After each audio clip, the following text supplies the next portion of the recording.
Hi, welcome. Thank you very much for tuning in today to episode 8 of the Feel Better Show. Today I'm going to talk about business tips for those who are interested in starting a cannabis company or for any entrepreneur who's interested in starting a business.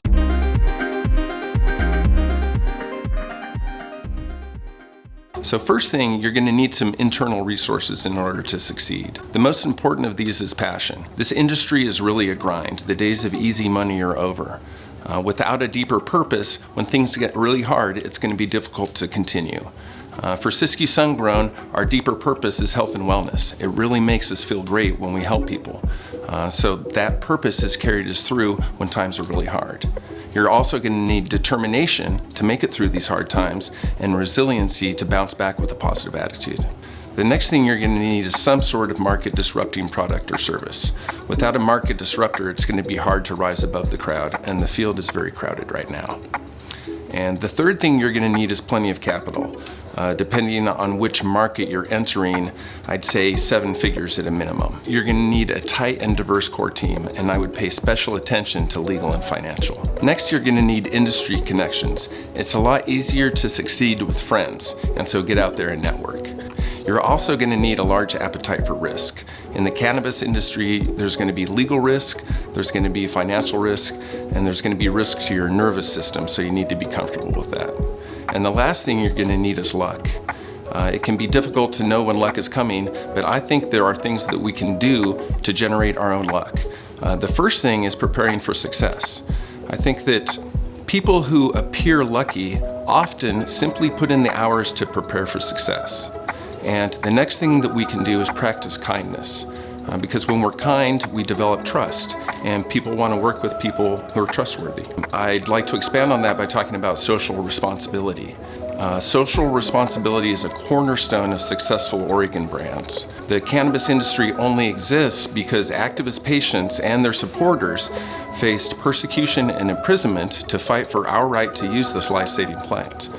And communities of color suffered terribly for 4 generations as cannabis was weaponized against them. So companies who understand this and work for social equity are going to develop goodwill in the industry, and they're going to experience more success and fulfillment. Okay, now let's talk about vertical integration. A vertically integrated company is one which owns multiple major stages of their supply chain. In the cannabis industry, the major stages of the supply chain include cultivation, which is growing the plant, processing, which is extracting the phytochemicals from the plant, manufacturing the products, wholesaling the products to retailers, distributing, which is delivering the products to the retailers, and then retailers are the only way that customers can actually buy products in Oregon. There's no direct-to-consumer sales. Now, the pros of vertical integration include self-sufficiency. If you design it right, you have less outside partners to rely on, and in an immature industry, that can be very beneficial. There's also economies of scale. Things are cheaper when you can buy more of them. And there's tax advantages. And that has mostly to do with IRS tax code 280E. It's really important. You need to study that very carefully before you enter the industry. 280E disallows most write-offs for cannabis companies, which makes it very difficult to profit. But vertically integrated companies have some flexibility to move expenses or revenues in between entities, and this can have great tax advantages. The downsides of vertical integration include loss of focus with increased complexity and much higher costs in maintaining a large team and providing many services. So Siskiyou Sungrown, we started out almost entirely vertically integrated. We provided all of our own services except for retail. So we farmed, we extracted the phytochemicals, we manufactured the products, we wholesaled the products to the retailers, and we distributed. See, over time, we have steadily specialized. And the reason that we've done this is because we realized it's really hard to be good at everything. So in focusing in the stages of the supply chain that we're best at, we can increase our efficiency and get greater return. So the first phase of the supply chain that we decided to outsource was processing and manufacturing.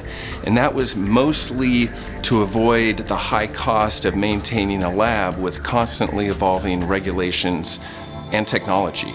In 2016, extraction technology was evolving very rapidly, and it was quite expensive to keep up. The next stage of the supply chain that we decided to outsource was distribution. And we did that after we had reached about 200 shops. And it just became very expensive with quite a bit of liability to maintain a fleet of drivers and vehicles. With sales, we've gone back and forth between internal sales and an outside sales team. Currently we have an outside sales team and it's working very well for us. Okay, now if you are fortunate enough to start your cannabis company and your cannabis company starts to grow, let's talk about what you can expect during growth. The first thing that you can expect is constant change, and this is really important. There are constantly changing regulations and new competition will be entering your market every day. The constantly changing regulations are actually critically important. For example, here in Oregon, just this year, we've started testing for aspergillus in flower. Half of outdoor flower is failing for aspergillus. So those farms who were relying on flower sales for their revenue are now scrambling. You need to stay vigilant. Don't get complacent, you need to keep improving. The second thing that you can expect are market downturns. Market downturns are a certainty. The way to deal with market downturns, number one, you need to have contingency plans for when your plan A fails, and that is going to happen. And you need to maintain financial reserves. If you're not aware, in the cannabis industry, credit is very expensive, so we can't operate like a normal business, and we need to maintain financial reserves in order to make it through those droughts. The last thing that you can expect is for it to really be a grind. The cannabis industry is an immature industry. Unfortunately, it's populated with too many bad actors. I've talked about the constantly changing regulations. There's new competition coming into your market every day. We've got predatory tax codes. We've got predatory banking and land use regulations.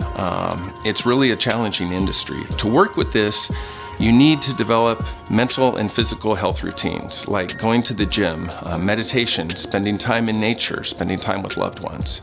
Really take plenty of vacations and breaks in order to maintain a positive perspective. The last thing that I want to talk about is what would I do differently if I were doing it over again? So there's probably a million things that I do differently, but I'll just cover the top few.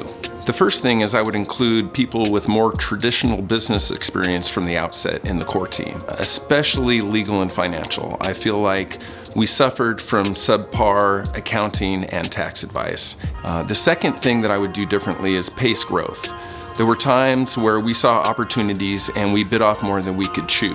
As a result, we lost focus, we lost our tight management and our operational efficiency. So pacing growth is really important. The third thing is I would network more.